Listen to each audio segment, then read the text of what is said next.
Nagaan Kiristoos isiniif haa ta'u. Hundumti keessan akkam jirtu? Yesuus Kiristoosidhaaf galanni guddaan haa ta'u. Waaqayyo maqaan isaa haa ulfaatu.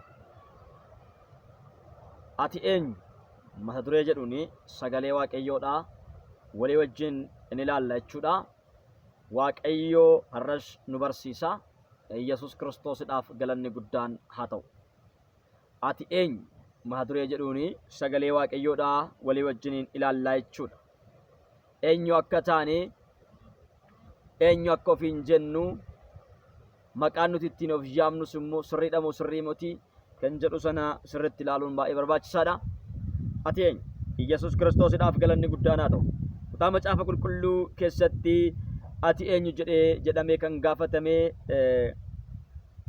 Yohaannis Cuuphaadha. Yohaannis Cuuphaanii ati eenyu jedhamee gaafatameera.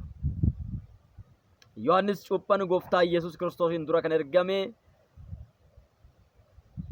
karaa gooftaa keenya Yesuus Kiristoos qajeelchuudhaaf, namoota gara mootummaa Waaqayyootti yaamuudhaaf, dukkana keessa gara fedhinqisatti namoota affeerraa gochuudhaaf nama ba'eedha. Nama ba'ee kana namoonni baay'een gara isaa dhufanii yaada garaa isaanii geeddaratanii cuuphamaa turan. Yaada garaa isaanii geeddaratanii cuuphamaa yeroo turanitti namootatti waa'een isaa gaafii ta'e jennaan ati eenyu jedhanii isa gaafatan. Yesuus Kiristoosidhaaf galanni guddaan haa ta'u. Har'aanaaf isin osoo gaafiin akkanaa nu gaafatame maal jennee deebisna laata? Obboleessa koo, obboleettii koo, tajaajilaa kan jirtu gaafiin akka kanaa osoo si gaafatame maal deebista laata? Maal deebista? Ati eenyu jedhamee osoo gaafatame? Osoo si gaafatanii deebiin kee maal ta'a laata? Gaafatamteen jirtu amma ammaatti gaafatamnaan maal deebiste? Deebiin kee maal inni laata? Yesuus Kiristoosidhaaf galanni guddaan haa ta'u. Ameen ameen. Maal jedhaa? Wangeela Yohaannis boqonnaa 1:19 irratti akkas jedha. Warri Yihuudoonni Yerusaalemiin luboonni fi Leewwota Yohaannisitti erganii ati eenyu jedhanii isa gaafachiisanii. Yesuusidhaaf galanni guddaan haa ta'u. Ameen ameen. Ati eenyu jedhanii isa gaafachiisanii. Yohaannis otoo hin himamin ani Kiristoos isa abdachiifame miti jedhee mul'isee dhugaa ba'ee jedha. Yesuusidhaaf galanni guddaan haa ta'u. Kutaa kana keessatti Yohaannisiin gaafa laaltanii Yohaannisiin gaafiitu isa gaafatame. Maal ati eenyudha jedhanii gaafii gaafatan. Inni mul'inumatti jedha. Mamii tokko malee, shakkii tokko malee namoota isa gaafataniif deebii gaa deebise. Ani Kiristoos isa abdachiifame miti.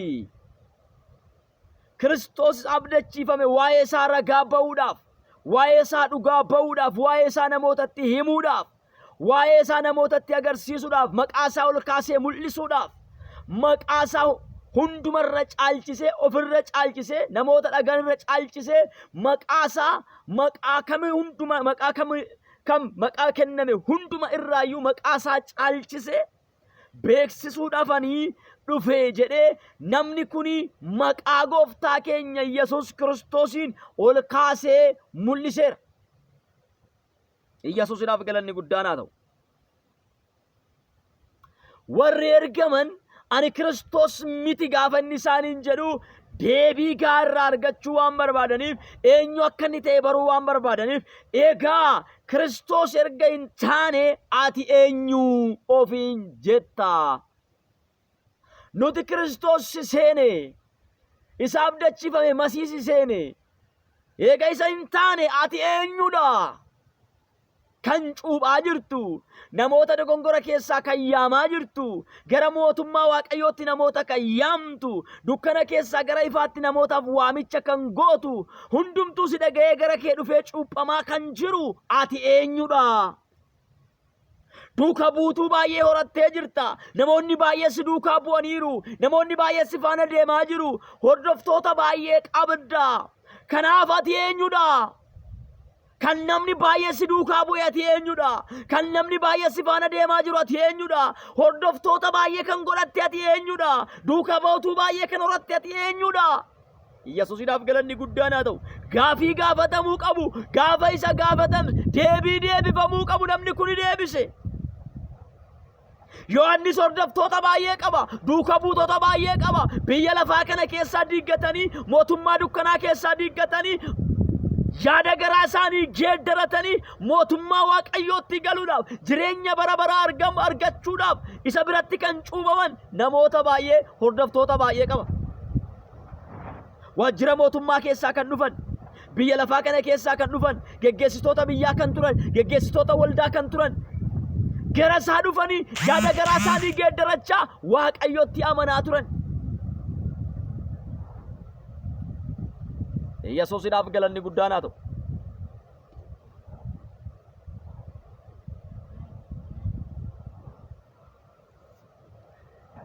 Yaada garaa isaanii geeddarachaa Waaqayyootti amanaa turan. Deebii galaa turan. Cubbuu isaaniitirraa deebi'aa turan. Karaa isaanii saamaarraa deebi'aa turan. Eenyu dhaga'anii? Yohannisiin dhaga'anii. Dubbii Yohannis dhaga'anii, barsiisa Yohannis dhaga'anii, ifannaa Yohannis dhaga'anii, gorsa Yohannis dhaga'anii, tajaajila Yohannis dhaga'anii, namoonni baay'een waan keessa jiran keessa, jireenya keessa jiran keessa, amala keessa jiran keessa diiggatanii ba'an.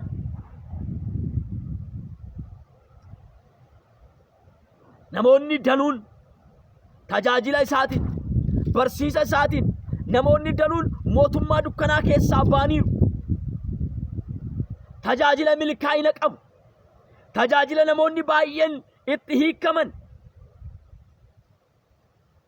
Yesuusiidhaaf galanni guddaan haa ta'u.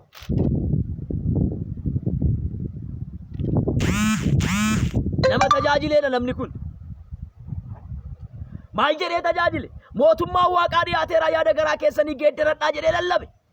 Lallabni barsiisni isaa kan namoonni baay'een isa duukaa bu'an, hordoftoota baay'ee horachuu kan danda'e. Maalidhaa ijoon dubbii isaa, ijoon barsiisa isaa? Mootummaan Waaqaa dhiyaateera, yaada garaa keessanii geeddaradhaa jedhee lallabaa ture jedha. Fakkeenyaaf wangeela Maatiyos 3:1 irratti akka jedha. Bara sanatti Yohannis Cuuphaan sabatti mul'atee lafa onaa biyya Yihudaatti labse. Mootummaan Waaqaa dhiyaateera, yaada garaa keessanii geeddaradhaa jedhee. Yesuusiidhaaf galanni guddaan haa ta'u. Jedhee lallabe namni kun. Maal jedhe? Mootummaan Waaqaa dhiyaateera, yaada garaa keessanii geeddaradhaa jedhee lallabe. Lallabni ni lallabe kun immoo namoota baay'ee garaa isaanii rukutee, namoota baay'ee garaa isaanii baqaqsee, namoota baay'ee keessa isaanii hin tuqee, yaada garaa isaanii geeddaratanii gara mootummaa Waaqayyootti dhufuudhaaf murteeffatan. Baay'ee waan nama dinquudha.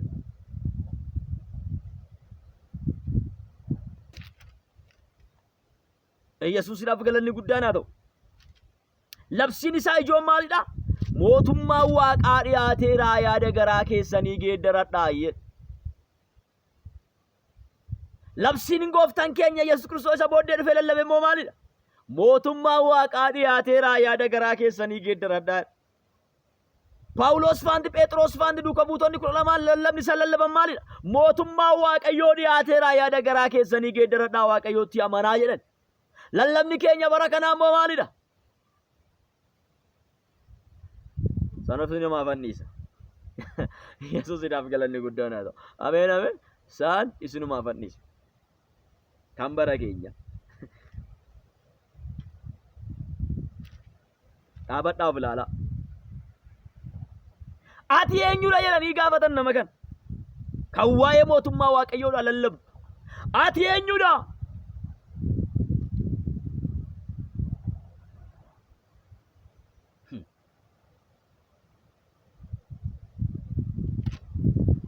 Namoonni baay'een gara isaa dhufanii cubbuu isaanii himachaa, yaada garaa isaanii geeddaratanii laga Yordaanositti of cuubsisaa turan, cuuphamaa turan, yaada cuuphaa, yaada garaa geeddarannaa cuuphamaa turan. Baay'ee waan nama dinquudha.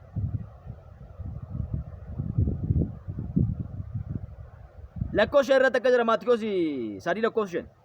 Yeroo sanatti warri Yerusaalem jiraatan, warri Yihudaa kutaa biyyaa naannaa Yordaanos jiraatan hundinuu lafa Yohannis Cuuphaan jirutti ba'anii isaan kun cubbuu isaanii himachaa laga Yordaanositti isa ofiin cuubsisu turanii.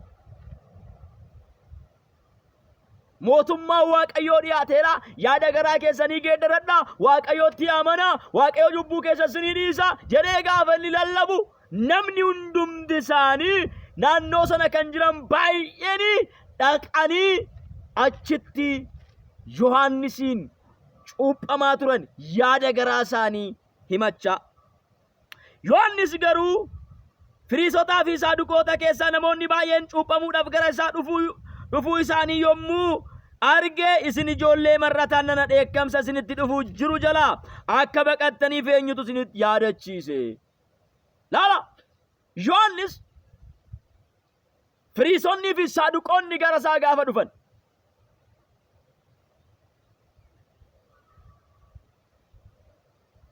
Fariisonnii fi Saduqoonni gara isaa gaafa dhufan, isin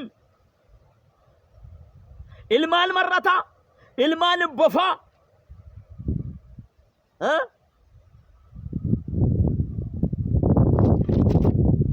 akka bofaa kan nama hidditan, marzii baattanii kan deemtan, yaada garaa keessanii akka geeddarrattanii karaa qajeelaa irra deemuudhaaf akka murteessitaniif eenyutu isin gorse? Eenyutu isin yaadachiise? Akkasin of yaadattan, akka yaada garaa keessanii geeddarrattan maaltu isin taasise? Isin ilmaan bofaati, isin ilmaan marrataati ittiin jedhe. Ammas yaada garaa geeddarachuun keessan ija gaarii haa godhatu. Yaada garaa geeddarachuun keessan qofti gaa miti jedhe. Yaada garaa geeddarachuun keessan ija gaarii haa godhatu jedhe. Yesuusidhaaf galanni guddaan haa ta'u. Ameen, ameen. Isin abbaan keenya Abrahaam jettanii of tultoota isinii.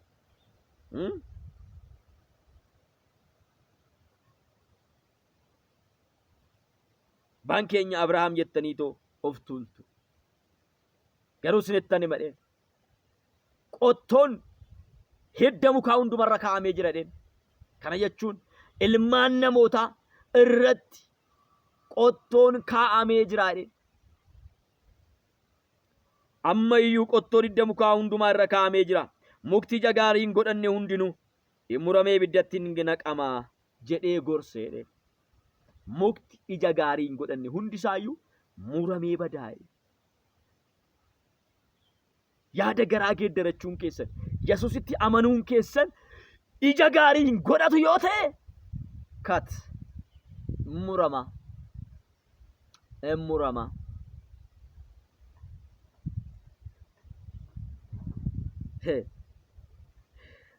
Eegas yaada garaa geeddarattanii ani bishaaniin asin cuuba dhee Yohaannis. Ani bishaaniin asin cuuba. Ana booddee garuu ana irra kan jabaatu, ani kophee miila isaatti illee baachuudhaaf nama ta'u miti. Inni hafuura qulqulluu fi ibiddaan isin cuuba jedhee immoo agarsiisa. Warra yaada garaa isaanii geeddaratan kana, warra gara isaa dhufan kana ofii isaa miti kan inni agarsiisu. Yohaannis ofii miti kan agarsiisu.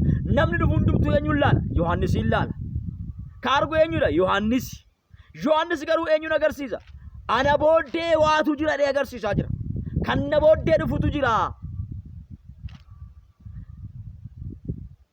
Cubbuu keessan irraa yoo deebitan, karaa keessan isa hamaa irraa yommuu deebitan, ani bishaan isin cuuba. Ana booddee kan dhufu ibiddaan kan isin cuubu jira jedhee namoonni akka ija isaanii isarratti hin irraanfanne ija isaanii ofirraa kaasee Kiristoosin agarsiisaa ture jechuudha. Tajaajila isaa keessatti inni lammataa, inni duraa mootummaa Waaqayyoo lallabuudha. Inni lammaffaan Kiristoosin agarsiisuudha. Mootummaa Waaqaa dhiyaateera, yaada garaa keessanii geeddaradhaa gaafa jedhu, namoonni kana dhagaanii gaafa yaada garaa isaanii geeddaratan, gaafa gooftatti isaan amanan maal godha? Amma immoo iyyuu maal godha? Lammaffaa irratti gooftaa isaan agarsiisa. ofirraa kaasee gooftaa agarsiisa. Ana booddee waatu dhufaadhaan, ana booddee kan dhufu hin caalaadhaan, ani kophee miila isaa irraayyuu maasaraa hiikuu hin danda'u, yookaan immoo iyyuu kophee miila isaa iyyuu baachuu hin danda'u. Ani isaa gadiidha, inni immoo anaa oliidha. Ani isaa gadiidha, inni anaa oliidha. An xinnaachaa deemu, inni immoo guddachaa deemutu ta'aafi. Kanaaf gara isaa ilaalaa. Inni hin dhufa, ibiddaanis hin cuuba jedhee tajaajila isaa keessatti Kiristoosin nama agarsiisedha. mootummaa waaqayyoo hin lallabe lammaffaa irratti Kiristoosin agarsiise. Haleluuyaa. Lammaffaa irratti maal godhe? Kiristoosin agarsiise. Mootummaa waaqayyoo lallabe lammaffaa irratti Kiristoosin in agarsiise jechuudha.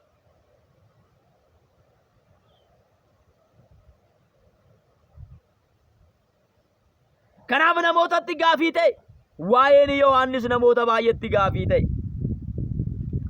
Waa'een Yohaannis namoota baay'eetti gaafii waan ta'eef ati eenyu jedhanii isa gaafatan. Warri ergamanis amma ati eenyu? Ati Eeliyaas jedhaniin. Inni garuu wa'u ani isaa miti jedheen. Ati Eeliyaasii jedhanii isa gaafatan.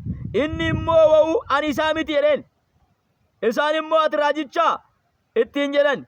Wa'u ani isaa miti jedhanii. Eenyuree egaati jedhanii deef gaafatan.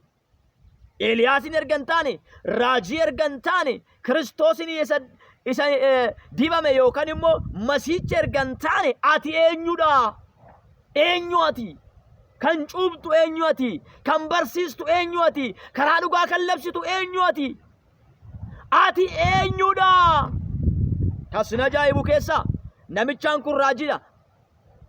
Ergamaadha. Yesuusidhaaf galanni guddaan haa ta'u. Eeliyaas isa eeggachaa jiran sanaadha. Eeliyaas isa eeggachaa jiran sana isa. Eeliyaas inni namni eeggachaa ture. Yesuusin dura Eeliyaas dhufee macaan qulqulluun akkuma dubbatu Mikiyaas irratti Eeliyaas dhufee macaan qulqulluun akkuma dubbatu Eeliyaas inni dhufuudhaaf jiru sun Yohaannis. Eeliyaas yaa jennaan lakkan Eeliyaas miti jedhe. Raajiidhaa jennaan lakkan raajii miti. Raajiidha namichaan. Ergamaadha namichaan. Wangeelaayidha namichaan. Yesuusidhaaf galanni guddaan haa ta'u. Agarsiistuudha namichaan.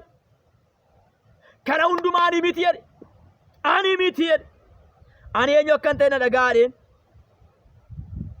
Yohaannis deebisee Isaayyaas raajichi akkuma dubbatee ani sagalee nama isa karaa gooftaa irraa adeemu qajeelchaa jedhee lafa onaa keessaa iyyuudha jedhee warra isatti ergamanitti immoo Fariisota keessaa turanii isaan kun itti dabalanii ati Kiristoos yookiis Eeliyaas yookiis raajicha erga hin taane maaliif cuubxaa jedhanii isa gaafatanii. Yesuusidhaaf galanni guddaan haa ta'u. Ameen ameen. Raajis miti ani jedheen. Eeliyaasis miti ani jedheen. Kiristoosis miti ani jedheen. Ani sagalicha lafa onaa keessaa iyyuudha. Laala tajaajila isaa keessatti inni bira namni kun mootummaa waaqayyoo lallabaa.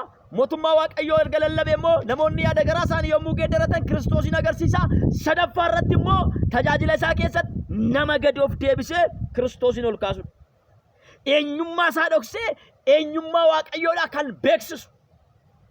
Ofii isaa awwaalee waaqayyoon kan mul'isu. Ofii isaa gad deebisee waaqayyoon kan ol kaasu. Nama gadi jedhee waaqayyoon tajaajilu ta'uusaa kutaa kana keessatti arganna jechuudha. Dhaabadhaa of ilaalaa. Nuti osoo taane osoo gaafa nama dibameedha. Raajiidhaani, apostoliidhaani, profeetiidhaani, man of Godidhaani, minaamin jenne laqameen jira, dibameen jira, narratti dhangala'ee jira, maaloo ta'een jira. Duskiriin nuti dhageessu waan baay'eedha. Oduun nuti gadi naqnu baay'eedha.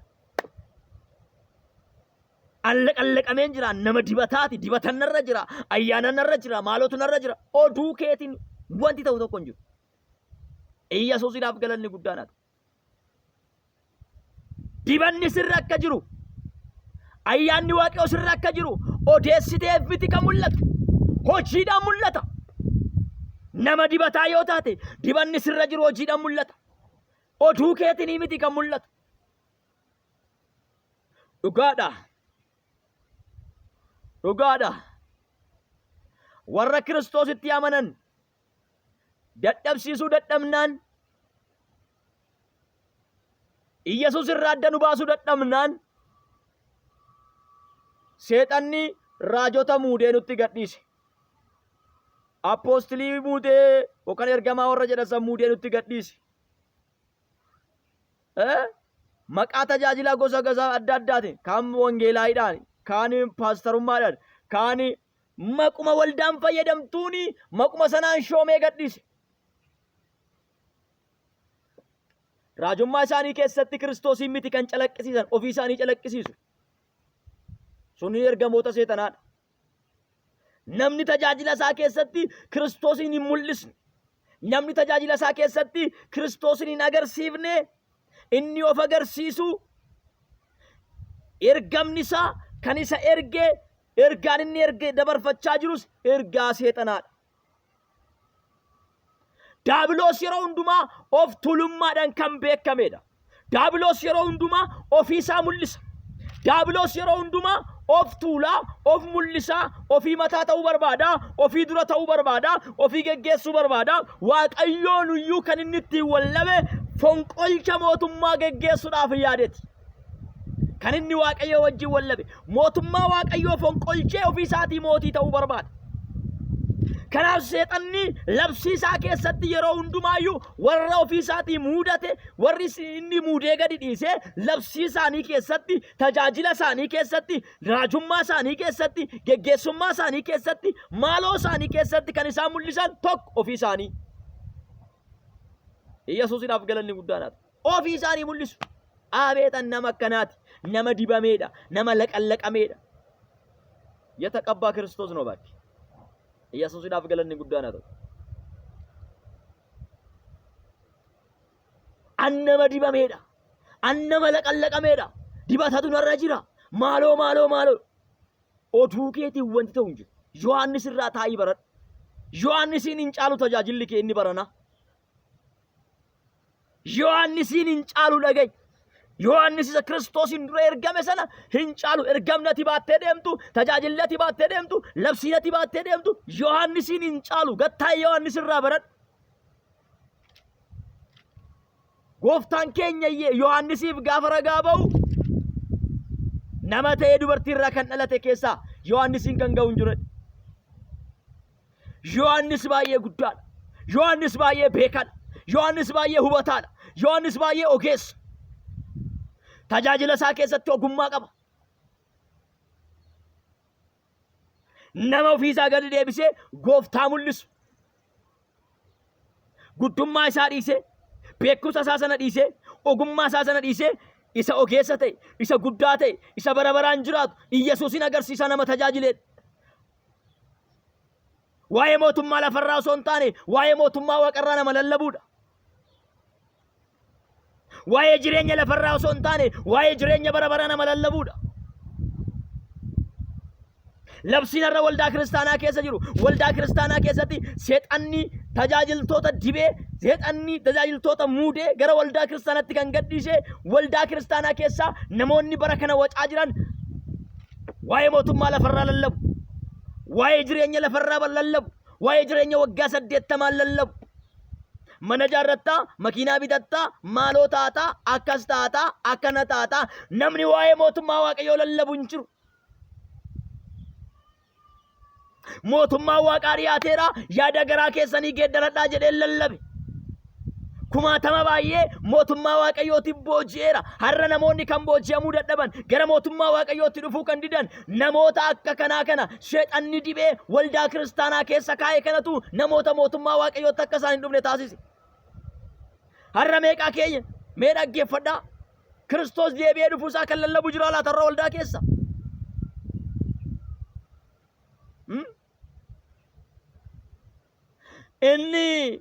inni dhugaan kun galeef illee maal godha sitti fakkaate gara jaraa dabeera namoonni nadhagaanii Ameerikaa deemtaa Addis Ababaatti galtaa maaloo hoon jedhe malee namoonni nadhagaan jedhanii namoonni tokko tokko immoo iyyuu illumtaadhaan qabamanii Seexanni isaa hin argatin immoo illumtuudhaan qabanii maal bakka namoonni namoonni akka dhagaanii namoota kana qabachuudhaaf jedhanii waan hin taane keessa galan. Lamaan keessan iyyuu kuftanii jirtu deebi'a. Iyyesuusiidhaaf galanni guddaan haa ta'u. Warri seexanni afaan sin godhatee isinitti fayyadamu. Phexros ergamaa gooftichaa seexanni afaan godhatee itti fayyadameera. Gooftaa keenya Yesuus Kiristoos isa cubbuu biyya lafaatiif jedhee duudhaaf dhufe hin du'inii du'uun qabdu kana Waaqayyo si haa oolchu jedhee gorse. Agartanii seexanni akka itti fayyadame. Phexros itti fayyadame seexanni. Ati Phexros irra hin caaltu maaliif seexanni sitti fayyadame? Sitti fayyadama. Yoon dammaqi sitti fayyadama. Dammaqiitii kadhadhu. Bartoota isaatiin gooftaan dammaqaa wanti inni ittiin jedheefi akka Phexros sana seexanni akka itti fayyadamneef. Tokko isaan gidduudhaa mo'ateera. Eenyuun? Yihuudaa mo'ateera. Itti fayyadameera sirnaan Yihuudaa. Hamma lakkoofsa ergamootaa keessaa isa baasutti itti fayyadame Yihuudaa. Phexros yeroodhaan deebite. Phexros yeroodhaan deebite Waaqayyo ishii gargaare. Galanni ulfinni Yesuus Kiristoosiidhaaf haa ta'u.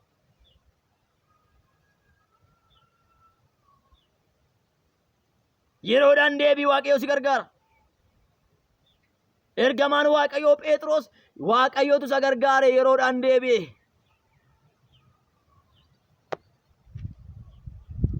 Yeroodhaan deebi'e. Osoo yeroo hin jiru, osoo guyyaa qabdu, osoo bara qabdu deebi'i. Deebi'i. Seexanni afaan si godhatee sitti hin fayyadamin. Seexanni jireenya keetti hin fayyadamin.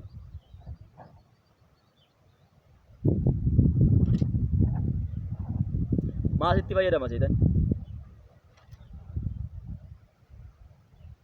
Maasitti fayyadama?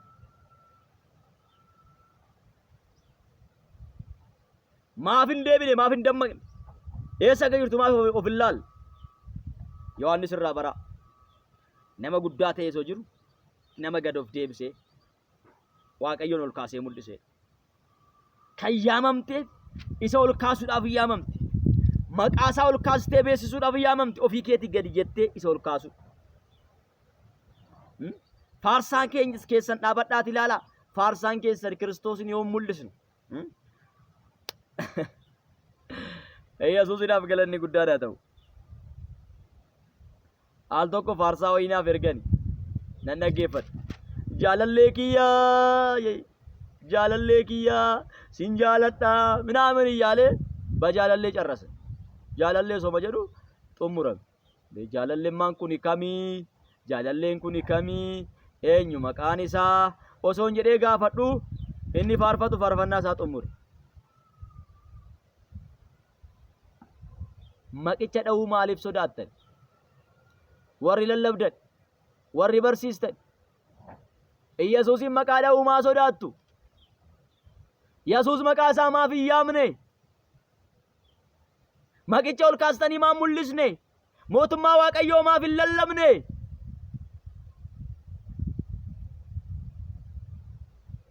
Hamma mootummaa dukkanaa lallabdan, hamma jireenya waggaa 80 lallabdan, hamma jireenya lafarraa lallabdan, waa'ee jireenya bara baraa, waa'ee jireenya waaqarraa, waa'ee mootummaa Waaqayyoo, waa'ee deebi'ee dhufuu gooftaa Yesuus Kiristoos osoo lallabde namoonni dukkana keessaa dhiitatee ba'a. Ati kan yaamtu kottu Waaqayyo mana si ijaaraa, Ameerikaa si geessaa, abbaa manaa si godhaa, haadha manaa si godhaa, suufii uffattaa, minaamin kun lallaban ta'u. Jette jarri kun lallaban ta'u. Kun lallaban ta'u. Kuni maalin ta'u? Lallaban ta'u. Mormineer. Yesuusiidhaaf galanni guddaan haa ta'u. Hin ta'u. Hin ta'u.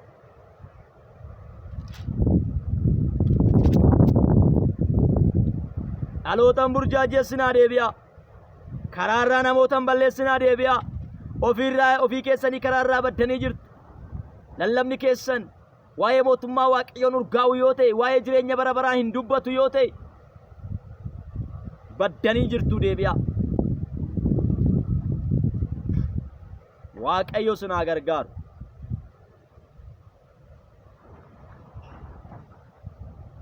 Sin haa gargaaru Waaqayyo.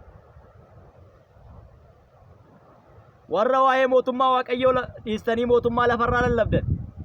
Waa'ee jireenya bara baraa dhiistanii waa'ee jireenya lafarraa lallabdan. Waa'ee Yerusaalem ishee haaraa dhiistanii waa'ee Oromiyaa lallabdani. Kaat nurraa dhaabadhaa. Dhaabadhaa nurraa. Gurrattiin sin dhageenyu hin qabnu. Hin dhageenyu bakka hin dhageenyu hin dhageenyu. Dhaabadhaa nurraa.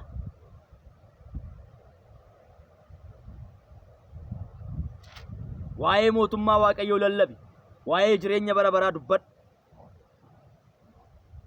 Gaafsan dhaloota baay'ee gara mootummaa Waaqayyootti booji'uu dandeessa.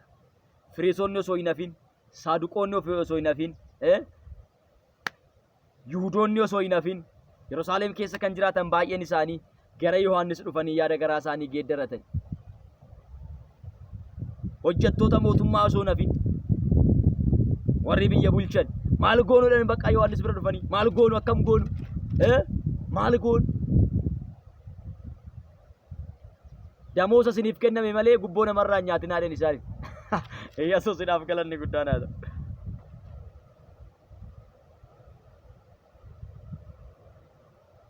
Ba'aa ofii hin baane namarra hin kaayinaa jedhee warra kaanii. Tajaajilli isaa baay'ee nama dinqa nama kana. Maal goonuudhaan gaafatan mee akkam goonu?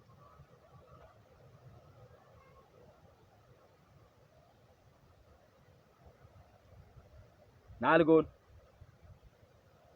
Mee akkam goonu?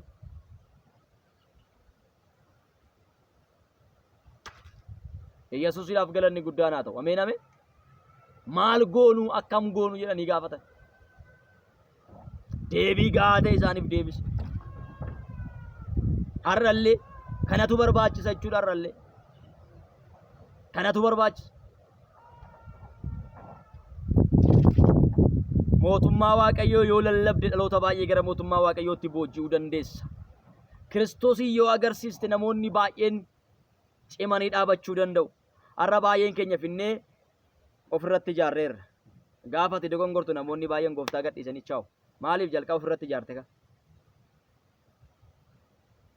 Yesuusiidhaaf galanni guddaan haa ta'u. Ofirratti hin ijaarin Kiristoos irratti dhaloota ijaare.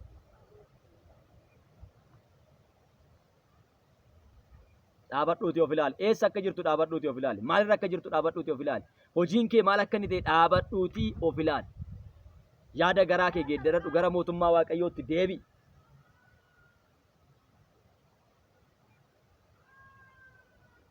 Yesuusiidhaaf galanni guddaan haa ta'u. Ameen ameen. Gara mootummaa Waaqayyootti deebi'i. Yaada garaa keetii geeddaradhu. Yoos Waaqayyo cubbuu kee sii dhiisa. Araara siif godha. Biyya kee hin fayyisa. Yesuusiidhaaf galanni guddaan haa ta'u. Ameen ameen. Kanaaf Yohaannis gaafa isa gaafatan ani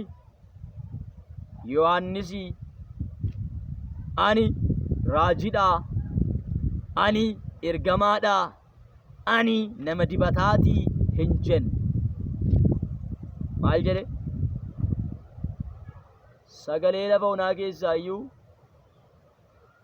karaa gooftichaa kan qajeelchuu erga jedhee boodaa ana booddee kan dhufu anarra caalaa ani immoo iyyuu kophee miila isaa iyyuu baachuudhaaf nama ta'u miti.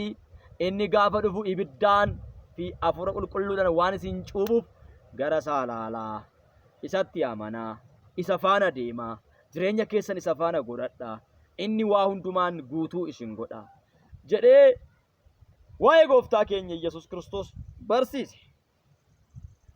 Barsiisa Yohaannisin gaafa laaltan barsiisni keessan bara kanaa maal fakkaata? Tajaajiltoonni bara kanaa, geggeessitoonni bara kanaa, waldaa kiristaanaa keessa jirra warri ofiin jettanii maal fakkaataa? Dhaabadhaatii of ilaalaa, ittiin of qajeelchaa.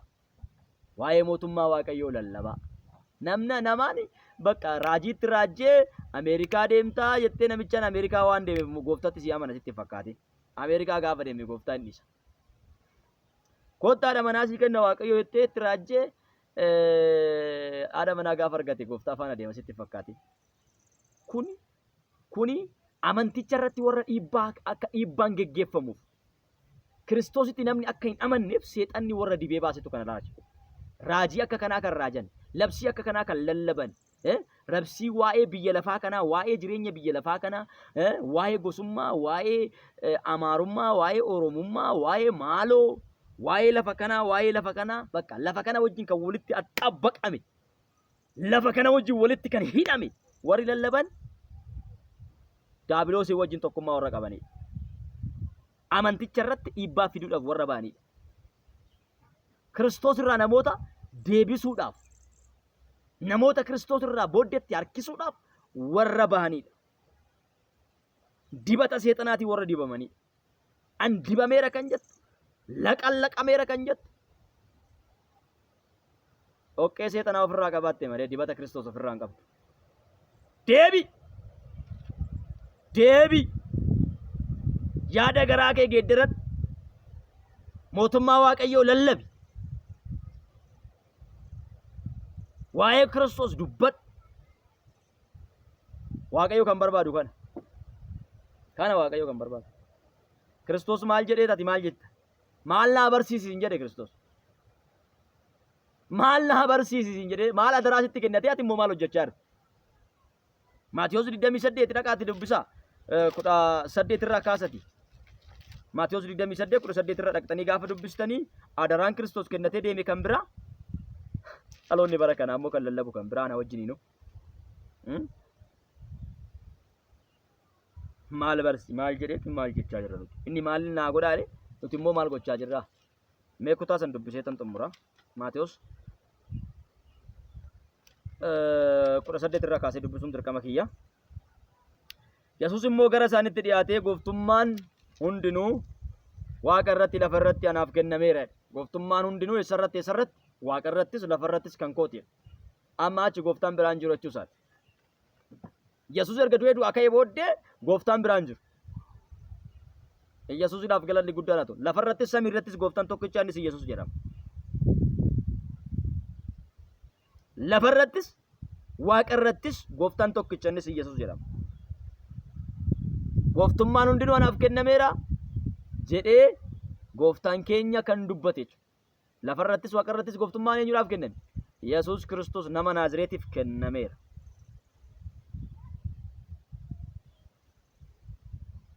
Egaa dhaqaa lakkoofsa 19 irratti egaa dhaqaa maqaa Abbaatti fi Ilmaatti kan Hafuura Qulqulluutti. Eenyutti? Maqaa Abbaatti, kan Ilmaatti, kan Hafuura Qulqulluutti. Sadan Waaqayyoo tokkotti. Maqaa Abbaa, Ilmaa, Hafuura Qulqulluu sadan Waaqayyoo tokkotti. Maaliif Yesuus kana jedhe? Akka warra oonilii jiseesiifaa waan beekuuf. Booddee dhufanii wangeela kan baxabbatan waan akka jiran waan beekuuf. Maqaa Abbaa, Ilma, Hafuura Qulqulluutti jedhe. Sadanitti jedhe. Maqaa kana sadaniin jedhe.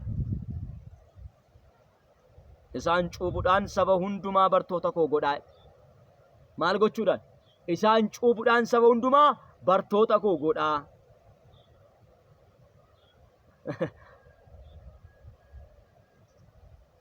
Waan isin abboome hundumaa eeguu isaan barsiisaa. Yesuusiidhaaf galanni guddaan haa ta'u. Waan isin abboome hundumaa abboomin ani isin abboome sana isaan barsiisaa. Waan biraa keessa galuus hin barbaachisu. Ani immoo hamma dhuma baraatti guyyaa hundumaa isin wajjin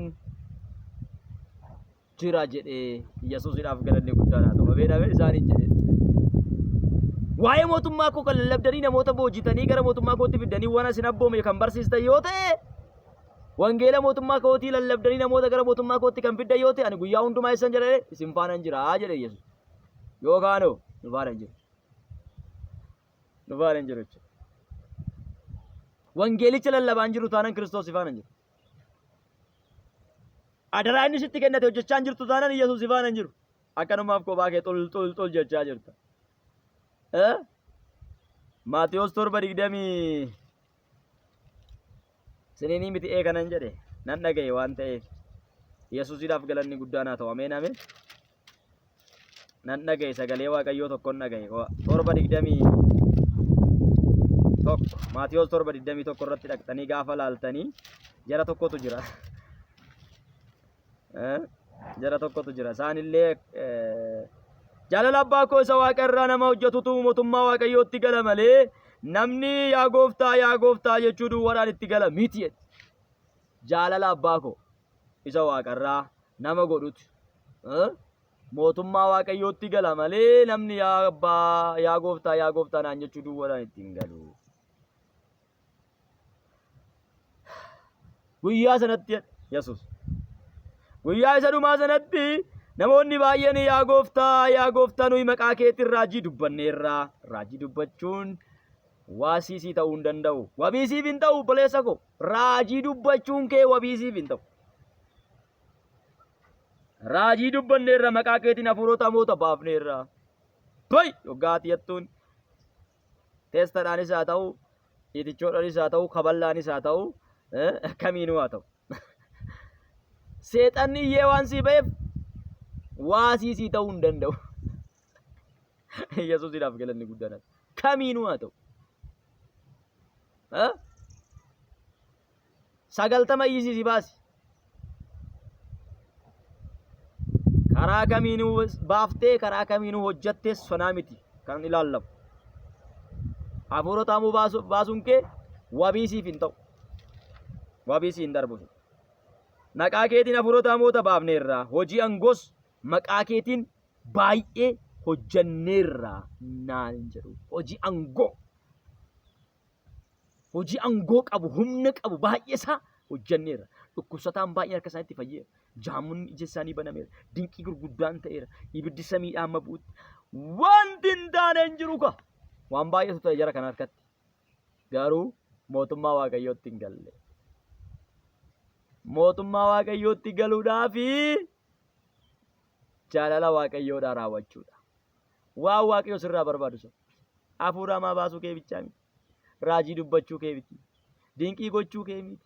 Kan sirraa barbaadamu mootummaa isaa lallabdee Kiristoosin yoo agarsiiste, ofii kee yoo gad deebiste, gadi jettee yoo tajaajilte, ati dhaaltu mootummaa Waaqayyoodhaa taata. Yookaan akkanumaan baqa.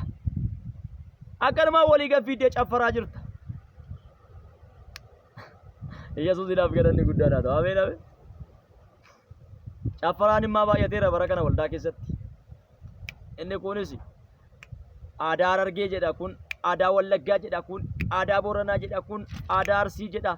Shubbisni baay'ate. Abeet shubbisni baay'ate. Garuu qulqullummaan hin jiru. Garuu Kiristoos keessa hin jiru. Daansiin baay'ateera. Dibata seexanaa ofirraa kaasi. Dibata seexanaa ofirraa kaasi.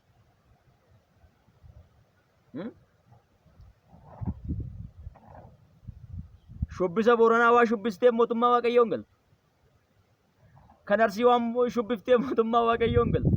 Kan Wallaggaa shubbiftee mootummaa Waaqayyoon galtu. Kan Shawaa shubbisteedhaaf mootummaa Waaqayyoon galtu. Kan Jimmaa shubbisteedhaaf mootummaa Waaqayyoon galtu. Kan Harargee shubbisteedhaaf mootummaa Waaqayyoon galtu. Yeellam hin jiru. Hin jiru siin jedhe. Baxabbaxxee itti galta sitti fakkaatiin mootummaa Waaqayyootti. Yoo jiraatte galta. Utaaltee dafqiteedhaaf mootummaa Waaqayyootti galuun hin danda'amu. Hin danda'amu.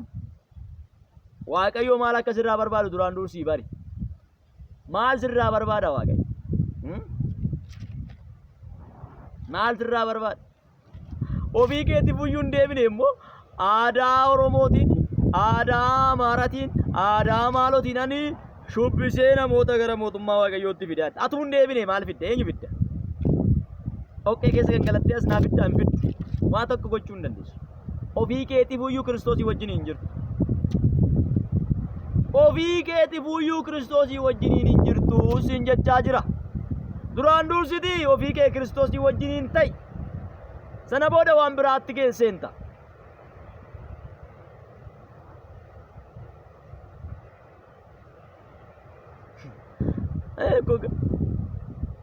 waaqayyo gubbaarraa እግዚአብሔር ይስቃል waaqayyo namatti qola gubbaarra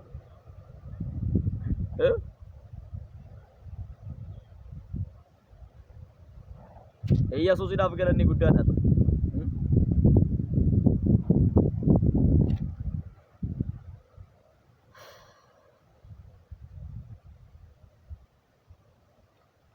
waldaa Loqoodiyaadhaani macaafni maal jedheeni Loqoodiyaa maal siin jedhame macaafichi ergichi ani hojii kee beekaa hojiin kee keessatti ati bulluqa yookiis didallaa miti bulluqa yookiis didallaa utoo taate wayya ture ati garuu bu'aa adha didallaa yookiis bulluqa waan hin ta'iniifi akka nama bishaan afaan isaa keessaa tufutti anis si tufuufan jira jedhe dhamdhaman qabdu maalidha dhamdhaman qabdu ati na birana duratti gatii dhabdee jirta ho'aa miti qorraa miti gatiin qabdu ati jedhana ho'aa kan hin taane qorraa kan hin taane yookaan mi'aa kan hin taane hadhaa kan hin taane maal jettuun wanta dhamdhaman qabdu akka nama bishaan afaan isaa keessaa tufutti si tufuufan jira jedhe faayidaan qabdu na biratti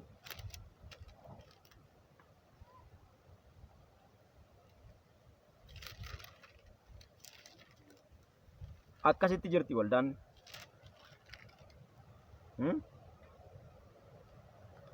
akkasitti jirti seexanni dibee kan gadhiise tajaajiltoonni baay'een kan ba'an dhaloota burjaajessaa kan jiran jiru irraa of eeggadhaa irraa of eeggadhaa irraa of eeggadhaa malaaktota waaqayyoodhaaf viidiyoo waraabneerra footoo kaafneerra kan jedhan karaa kana waan tokko nuuf sin eeggachiisa namoonni kunniin xonqoltoota waan ta'aniif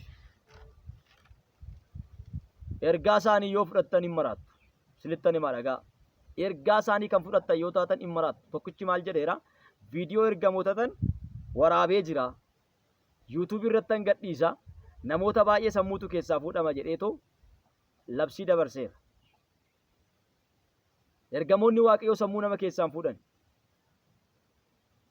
digimtiidhaan waan hojjetamudha fiilmiin baay'een digimtiin akka hojjetamuun beektu dheetan yaada fiilmii baay'ee kan jaalattanii isin laaltan sun fiilmii baay'een kan isin yeroo keessan kennitaniif hojii keessan dhiistanii yeroo kennitaniif digimtiidhaan hojjetame irratti daggamame jechuudha xonqolaadhaan akkasin yeroo hundumaa fiilmii sanaaf yeroo kennitanii laaltanitti namni haga fiilmii laalu namni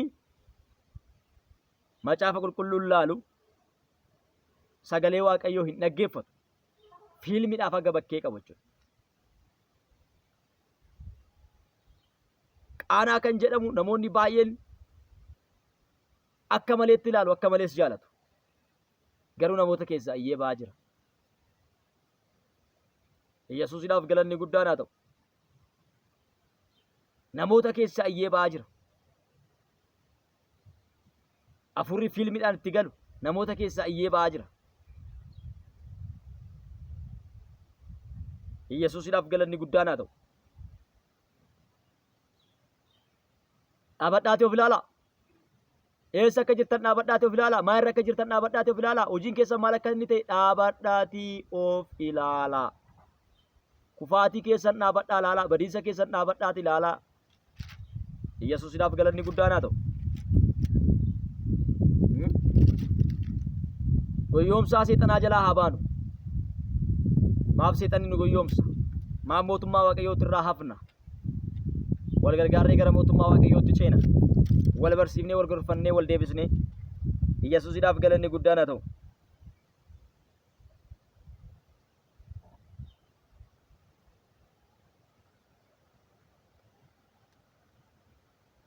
waldaa Sardeesitti immoo iyyuu akkas jedheetu barreeffameefii jira. Mul'ata Yohaannis keessatti boqonnaa 3 keessatti jechuudha.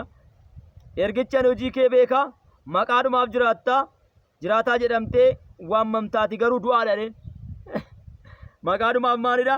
Jiraataa jedhamtee waamamtaati garuu du'aadha.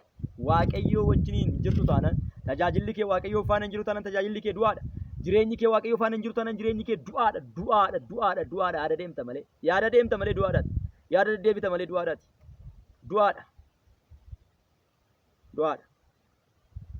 Du'aadhaati. Gooftaa faana deemaa hin jirtu taanaan du'aadhaati. Namoonni akkanaa kunniin jiru waan ta'eef irraa of eeggadhaa. Viidiyoo ergamootaa waraabneerra jedhanii bakka isaan nama Waaqayyooti viidiyoo Waaqayyoo ergamootayyuu waraabuu danda'aniiru jettanii ittiin goyyoomsantanii akka maraan tajaajila isaanii fudhattanii akka maraan tajaajila isaaniitti dhageessanii akka maraan bilook godhaa ofirraa dileet godhaa dabarsaa ofirraa waliin maku akka namni irratti hin beekne al tokko sagalee Waaqayyoo keessa seenu san booda immoo keessaa baanii dhimma isaaniitti galu. Akka irratti hin beekamneef waliin mammakaniitoo jiraatu. Waliin mammaku xonqolaan isaanii akka irratti hin beekamne, hojiin isaanii akka irratti hin beekamne maal qabatanii dhufu? Dhugaa qabatanii dhufu. Dhugaa sagalee Waaqayyoo kana qabatanii gara keessan dhufu. Abeet Yesuusiidhaaf galanni guddaan haa ta'u. Macaafni kiyyaa yaalaa dulloomeera. Dubbisi yoo nama dubbisi macaafa agani dulloomutti. Yesuusiidhaaf galanni guddaan haa ta'u. Baay'een yaalaa dulloomeera.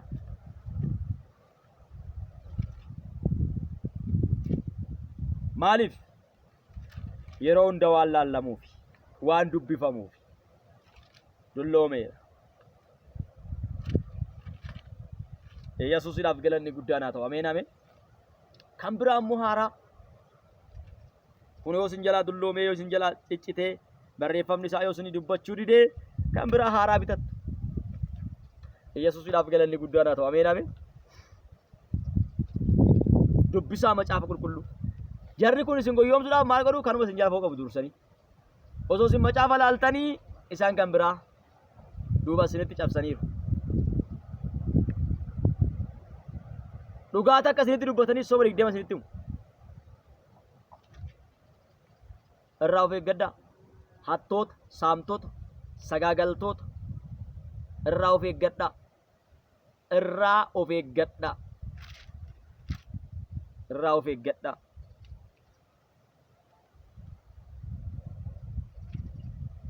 Irraa of eeggadhaa. Harka isaanii eenyummaan mataa keessa irra kakaa'uuf hin eeyyaminaafi. Hin eeyyaminaafi.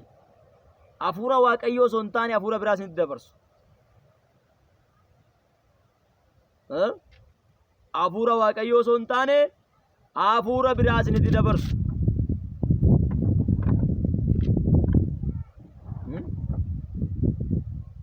Kanaaf irraa of eeggadhaa. Harka isaanii mataa keessa irra akka isaan hin goone dhoowwaa. Barumsi isaanii gurra keessan akka hin seenneef bilook ofirraa godhaa. Ofirraa qabaa.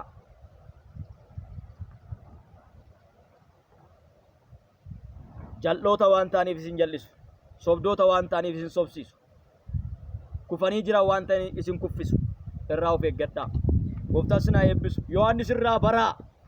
Ati eenyudha jedhanii gaafannaan ani Kiristoosii miti agarsiistuu isaati. Isaaf karaa kan qopheessuudha. Karaa isaa namootatti kan agarsiisuudha. Ani sagalee bichaadha jedhee eenyummaa isaa dhiisee Kiristoosiin kan mul'iseedha. Atis tajaajila kee kanaan madaali. Ilaali. Karaa kee sirreeffadhu. Gooftaan isin haa eebbisu. Buleessa keessan gammachuu urgeedha. Lakkoofsi bilbila kootii Duwwaa 912 910 argachuu dandeessu. Sheer godhaa. YouTube kana sheer kan gootanii fi barumsa isin dhageeffattan kana namni biraa akka dhaggeeffatuuf. Laayik yommuu gootan immoo iyyuu jaalala dubbii waaqayyoodhaaf qabdan agarsiisuu keessaniidha.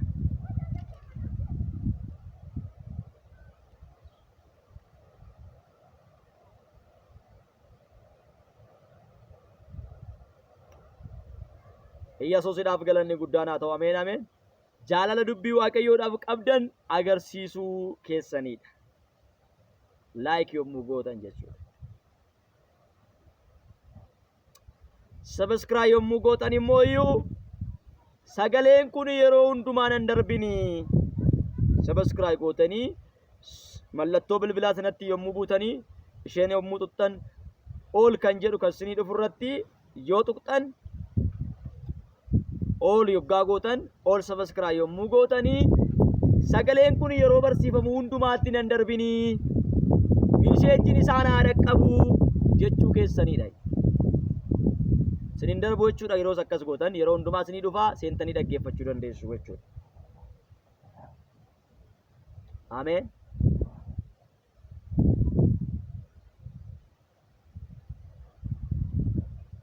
Yesuusidhaaf galanni guddaan haa ta'u. Ameen. Ergaa biraan qabu jechuudha. Kanu.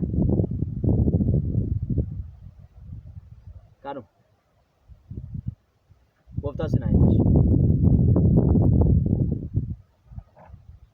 Caafata qulqullaadhaaf yeroo keessan kenna. Dur mana dur keessa turre keessatti nu jala qabanii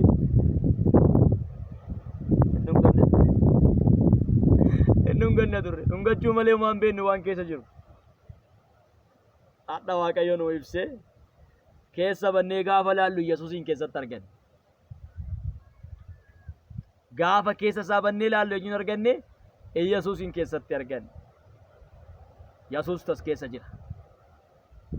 Karaan jireenyaa, boqonnaan addunyaa Yesuus tas keessa jira.